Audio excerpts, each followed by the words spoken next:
Speaking in Parliament on Tuesday, Samagi Janabalawege MP Dayasiri Jayasekara stated that the name recommended for the appointment of the Director General was proposed to the Constitutional Council by two individuals who were serving as governors at the time. He claimed that this recommendation was politically influenced as the proposers were appointed governors by the current administration. Today, MP Chamara Sampath Dasanayake of the New Democratic Front also criticised the Director General of the Bribery Commission in Parliament. I'm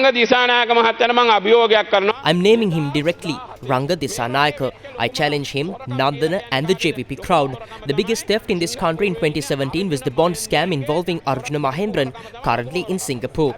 But who was in charge then? Ranga Disanayake. In 2017, he released the passport. Now my passport has been suspended. If Ranga Disanayake is clean, then he shouldn't be appearing in the media.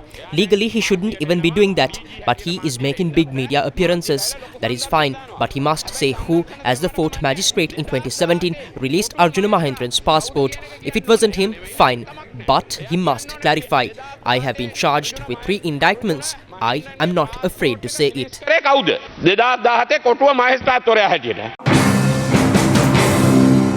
Following repeated political accusations, Ranga Disanayake, Director General of the Commission to investigate allegations of bribery or corruption, held a media briefing on the 2nd of October and issued a clear statement.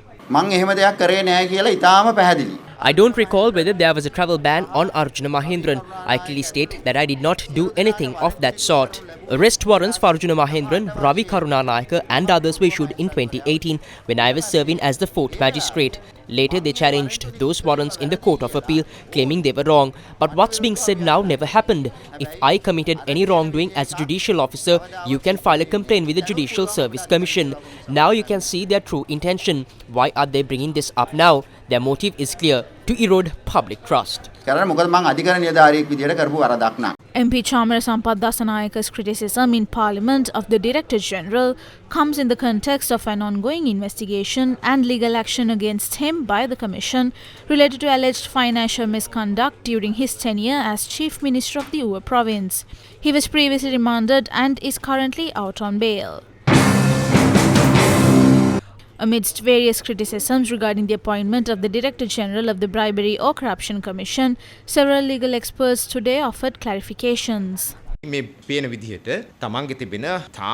is very clear that these statements are being made to serve political interests. The Anti-Corruption Act No. 9 of 2023 clearly outlines the procedure for appointing the Director General and the qualifications required.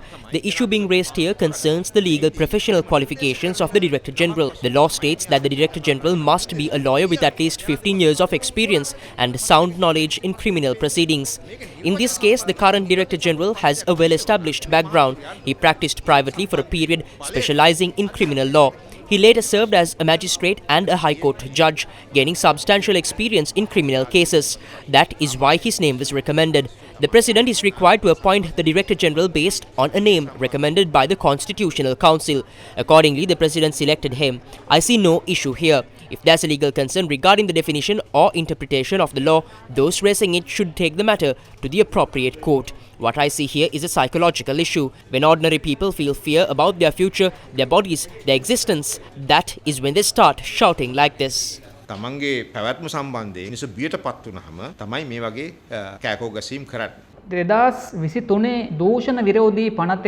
you look at Section 17 of the 2023 Anti-Corruption Act, the President has no discretion to appoint anyone he personally prefers as Director General. The appointment must be made on a recommendation of the Constitutional Council. Moreover, the President is required to consult the members of the Commission. This shows the appointment process is subject to multiple layers of scrutiny. So why are opposition politicians suddenly making various claims about the Director General? We know that the Commission is currently investigating corruption involving several politicians. Some individuals have already been arrested. It appears that certain individuals may be trying to prevent the law from being enforced against them. Section 118 of the Anti-Corruption Act prohibits insulting the Commission. Section 125 also clearly prohibits obstruction of justice. This means no one can interfere with the Commission's authority or intimidate its officials. Therefore, we can see that the actions of some opposition politicians may fall under Sections 118 and 125 of the the Anti-Corruption Act.